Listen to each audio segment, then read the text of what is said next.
నమస్తే శ్రీలీల గారు, welcome to icon politics. నమస్తే అండి. ఎస్ మ్యామ్, నిన్న విడుదల రజనీ గారు ప్రెస్ మీట్ పెట్టి ఏదైతే అంబేద్కర్ రాసిన రాజ్యాంగాన్ని అది స్ఫూర్తిగా తీసుకొని జగన్మోహన్ రెడ్డి గారు గుడ్ గవర్నెన్స్ నడిపించారు. కానీ ఇప్పుడున్న గవర్నమెంట్స్ అనేది బ్యాడ్ గవర్నమెంట్స్ అన్నట్టు చెప్పింది. ఇంకోటి, ఎల్లకాలం ప్రభుత్వం మీదే ఉండదు, మళ్ళీ మా ప్రభుత్వం వచ్చింది, మా ప్రభుత్వం వచ్చిన తర్వాత మేమేంటో చూపిస్తాం. పోలీసులు అంటే మాకు హ్యూజ్ రెస్పెక్ట్ ఉంది, కానీ చంద్రబాబు నాయుడు అనే వ్యక్తి పోలీసులను అడ్డం పెట్టుకొని మమ్మల్ని కొడుతున్నారు, మా మీద కేసులు పెడుతున్నారని విడుదల రజనీ గారు అంటున్నారు. సో దాని పట్ల మీరేమంటారు? ముందుగా అండి, విడుదల రజనీ గారి గురించి చెప్పుకోవాలంటే ఆవిడ పోలీసుల గురించి మాట్లాడింది. ఇక్కడ న్యాయానికి, ధర్మానికి, చట్టానికి ప్రతీక. ఆ నాలుగో సింహమే పోలీస్ అన్న సినిమా డైలాగ్ లా కాదు.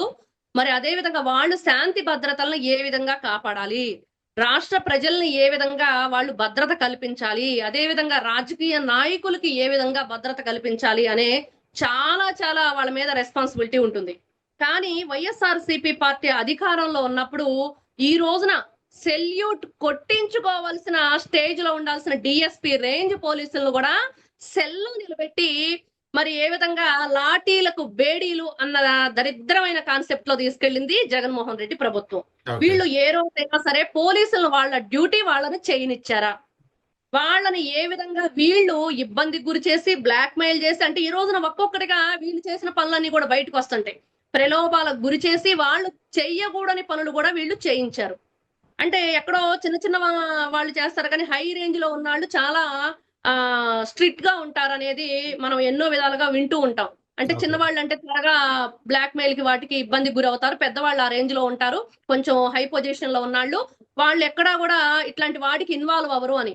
కానీ జగన్మోహన్ రెడ్డి అంటుకో ఏం చేసిందంటే, ఈ రోజున చూసాం పిఎస్ఆర్ ఆంజనేయులు 420 అనే కేసు అతని మీద పడితే ఎంత భయంకరం, ఎంత నీచం.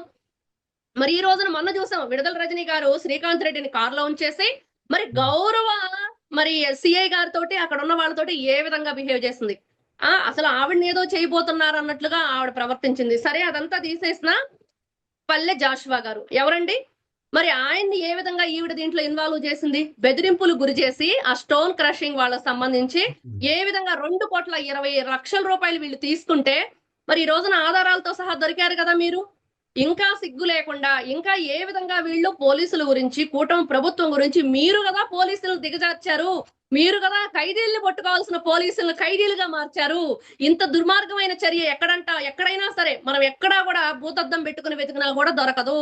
కాబట్టి ఇట్లాంటి వ్యక్తులు ఈ రోజున ఇట్లాంటి మాట్లాడటం దెయ్యాలు వేదాలు వల్లించినట్లుగా ఉంది. అదే విధంగా ఈ మాట్లాడే హక్కు, అర్హత ఈ విడుదల రజనీకి లేదు.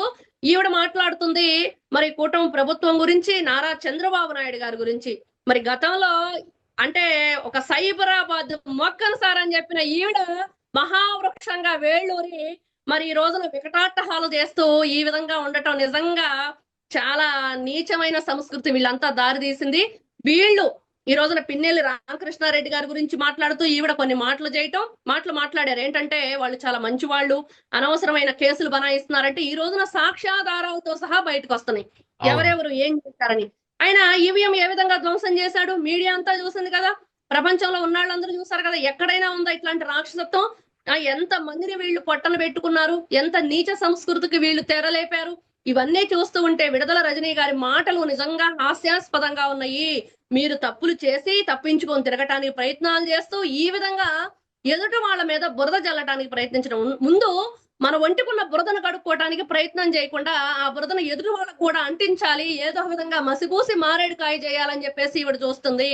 ఇదైతే మనం ఖచ్చితంగా చెప్పుకోవచ్చండి. కానీ పోలీసులు అడ్డం పెట్టుకొని చంద్రబాబు నాయుడు గారు గేమ్ ఆడుతున్నారు, మా మీద కక్ష సాధించిన ఏ కేసులు పెడుతున్నారని విడుదల రజనీ గారు అంటున్నారు. సో దాని పోలీసులు అంటే మాకు చాలా గౌరవం ఉంది, కానీ చంద్రబాబు నాయుడు గారు అలా చేయట్లేదని విడుదల రజనీ గారు అన్నారు. దాని పట్ల మీరేమంటారు మేడం? ఆవిడ గౌరవం ఉంటే పల్లె జాషువా గారిని ఆ కేసులో ఇరికించరు. ఆవిడ గౌరవం ఉంటే మొన్న ఎవరైతే సిఐ గారు నాదెళ్ల గ్రామానికి సంబంధించి గుంటూరు జిల్లా, మరి ఆయనతో ఆ విధంగా ఈవిడ దుర్భాష కంటే దౌర్జన్యంగా దిగి మీరు అసలు కారు నుంచి అడ్డం లెగుస్తారా లేవరా అని చెప్పేసి ఏ విధంగా దౌర్జన్యంగా మాట్లాడింది. మరి నీ కారులో ఆ వ్యక్తి ఉన్నాడు, మరి కారు ఓపెన్ చేస్తే ఆయన బయటకు వస్తే వాళ్ళు తీసుకొని వెళ్ళిపోతారు కదా. మరి మీరు అక్కడ ఉన్న వాళ్ళకి ఏ విధంగా రెస్పెక్ట్ ఇచ్చారు, ఏ విధంగా మీరు వాళ్ళ గురించి ఈ రోజున మాట్లాడటానికి పోలీసుల పట్ల గౌరవం ఉందని మీరు ఎలా చెప్తారు? ఈ రోజున ఎంతమంది ఐపీఎస్లు ఎంత మంది ఐఏఎస్లు ఏ విధంగా వాళ్ళు జీవితాలను సర్వనాశనం చేయడానికి కారణం ఎవరంటే కేర్ ఆఫ్ అడ్రస్ జగన్మోహన్ రెడ్డిది కనిపిస్తూ ఉంది.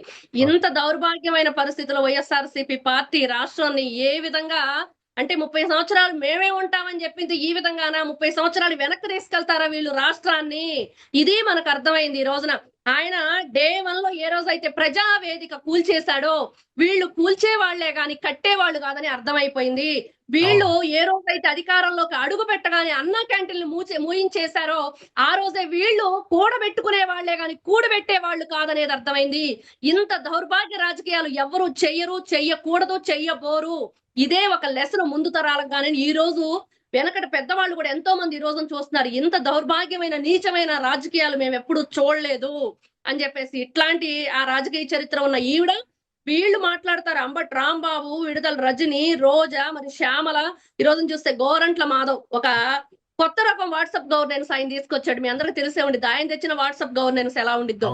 అంత నీతి సంస్కృతి ఉన్న వీళ్ళు ఈ రోజున అదే విధంగా నారా చంద్రబాబు నాయుడు గారు గురించి మాట్లాడటం సిగ్గుచేటు. ఆయన పేరు తలిచే హక్కు అర్హత కూడా లేదు. అంత మంచి నాయకుడు, అంత గొప్ప నాయకుడు. అట్లాంటి వ్యక్తిని మనం ఎప్పుడూ కూడా అసలు ఏ తరమైన ముందు తరాలు నిజంగా గర్వంగా చెప్పుకునే విధంగా సగర్వంగా మనం తలెత్తుకుని తిరిగే విధంగా ఆయన పార్టీని నిలబెట్టడం. అదే విధంగా ఈ రోజున ఎన్టీ రామారావు గారి అడుగుజాడల్లో నడుస్తూ ఆయన ఏ విధంగా తీర్చిదిద్దుతున్నారు రాష్ట్రాన్ని. విడుదల రజని అమ్మ ఒక్కసారి మీరు మళ్ళీ గుర్తు చేసుకోండి.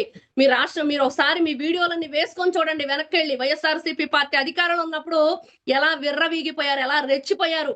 ఇంకా మీరు మీ గురువు గారు ప్రతిపాటి పుల్లారావు గారు ఆయన మీరు రాజకీయాల్లో రాయడానికి ఆయనే పాపం కారణం. మరి ఆ వ్యక్తిని ఈవిడ ఏ విధంగా దుర్భాషలు ఆడుతుంది, ఏ విధంగా మాట్లాడుతుందో మనం చూసాం. మరి ఈవిడ వాళ్ళ పాపం ఎవరైతే మరిది గారు అరెస్ట్ అయితే ఎక్కడా కూడా బయటకు వచ్చి ఒక మాట్లాడలేదు. వైఎస్ఆర్సీపీ వాళ్ళ గురించి మాత్రం తెగ మాట్లాడేస్తుంది.